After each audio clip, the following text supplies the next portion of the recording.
ধরো এই যে আমি নাও 10 টাকা নাও 10 টাকা দে দে না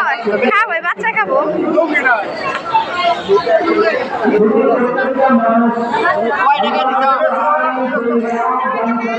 কয়টা নোট দিছি 20 টাকা না 10 টাকা থাক 10 টাকা থাক হ্যাঁ পরে আবার এটা খেয়ে নি